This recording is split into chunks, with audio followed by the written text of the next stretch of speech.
everybody, I want to show y'all a little something today. It's just a kind of a trick that I've come up with to use this particular hole punch. It's an Amazon, I found it on Amazon. Don't know the name of it. It's just one of those Chinese ones that I found, and it works. So first and foremost, let me just say, I will link it below, and anything else that I talk about that you might be able to find on Amazon. I have an affiliate link, and any proceeds that I get from that are very small.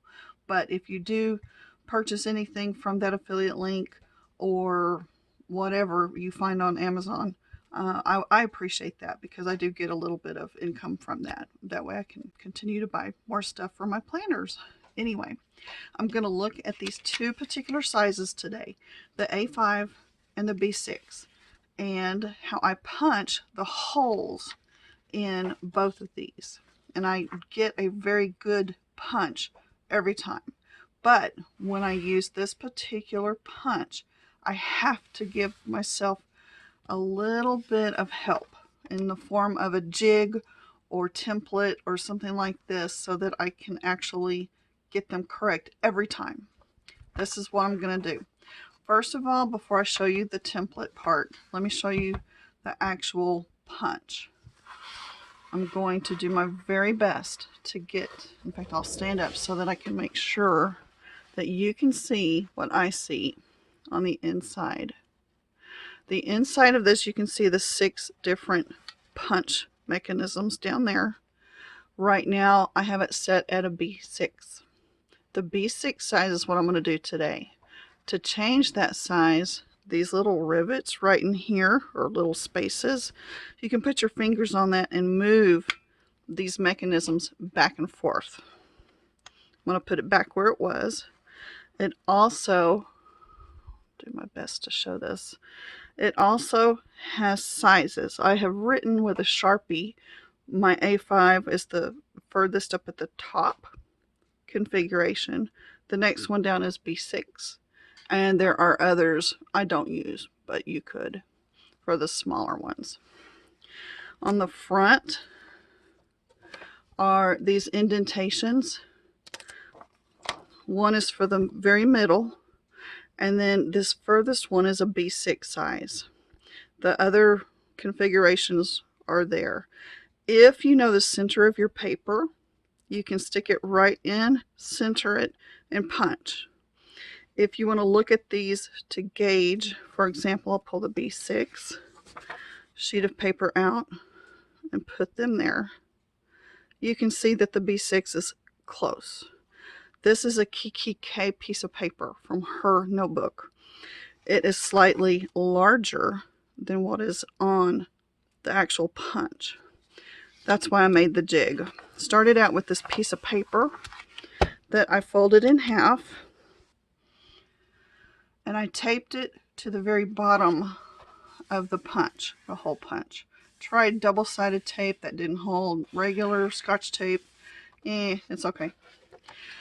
Ultimately, I've made something on cardboard that's going to help, but this is my first try at getting something that's going to work. And it does work. It works great for me. Here's how. Now, this one is taped, but I'm going to show you the process of how I came up with what I did. When I wanted a full-sized A5, sorry, full-size just to me means A5, piece of paper to be punched in this hole punch, I don't pick it up and look for a center.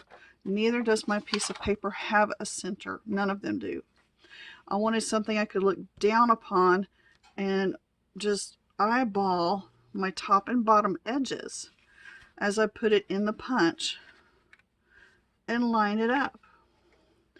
Width, by the way, makes no difference. It can be, 2 inches wide, but I'm still going to be able to punch it correctly because of the top and the bottom of this piece of paper, or ultimately cardboard, that I'm going to use. When I do this, I have it set for B6, so I'm not going to punch this one.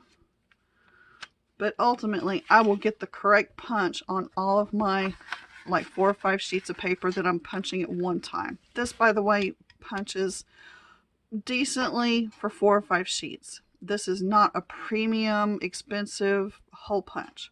It's just the one I picked up and happen to have and use. So anyway, the idea for the jig or the template is really all I'm showing. So that's the A5. Then after I bought a B6 from Kiki K, I wanted, see this line here and this one up here are my B6 rings. So all I have to do is put my, I might have to turn this over, put my group of papers in and line it up to the lines for my B6 rings. And then all I have to do is punch. I'm not looking straight down on it. That's why I'm having a problem actually seeing where I'm putting it. But you get the idea. B6 rings. And then I can punch that. And then I would have a perfect punch. I also go through and I snip each of these rings open, of these hole punches open, because I prefer in my notebooks to just stick the paper in, kind of like a happy planner disc bound planner. Anyway, I saw a girl do that on the internet. Thank you to whoever started doing that, because I never thought about doing that, and that made all the difference in my rings. I really appreciate that tip. So that was my original piece. I needed to leave that tape to the bottom of my punch to guide because of the center. No center on my paper that I'm trying to punch. So I'm always, especially with the A5, figuring, well, where on earth is the center? So that's why I made this little template. Okay, ultimately, earlier today, let me turn it around, I made this one to go in place of this piece of paper. I'm going to take it off. What I've done is, on my original piece of paper that I wanted to use as my template, I just lined everything up so that, I'm going to pull this off the bottom a little bit, so that when I slide my punch on top of this new jig or template, I will be able to line up the edges on both of these sides here, as well as the front. And I put a line across here. Let me pull that back off. It's not even, only because I did it backwards to where I could see. So what I did was I put each of the sides here and here, and then the front edge of my punch goes right along here. Because this particular piece of cardboard, which is just, you know, not very thick at all, is the exact size from top to bottom as an A5 piece of paper, I know that this edge and this edge are where I will be lining up an A5. So I'm going to pull this off. Don't need that anymore, because now all I'm going to do is set this punch on top of that template, that jig, whatever you want to call this cardboard piece. And then, now remember, I have this set for B6, so I'm not going to punch.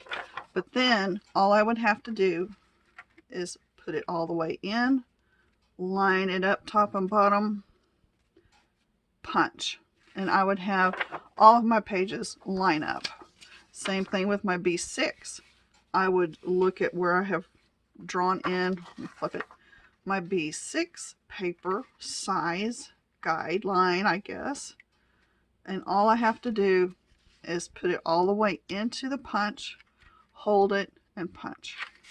And I will have all even pieces of punched paper for my planner. Now I've been using this original piece here on the bottom of this for about 2 months now. And after I got the B6 Kiki K and needed to start punching for it, I realized I really needed to have a more easy to use method than just a piece of paper stuck to the bottom of my punch. So this is what I've come up with. As long as I keep this lined up to the marks I've made on my cardboard, I will have a perfect example of where I need to punch each of these. By the way, if you have personal sized or passport or whatever sizes you have, you can mark your own any way you want. So just a quick method of how I happen to use this particular punch. And now I'm going to show you the template I made for the Aura Estelle A5 wide. This is the cloud that she has come out with. I'm showing you that I have moved both the left and right sides of my punch mechanisms to the correct spot on the hole punch. I'm going to line it up with the front of the hole punch with the line that I made on my template. Yes, I filmed this a different day. I know you're thinking, what is that?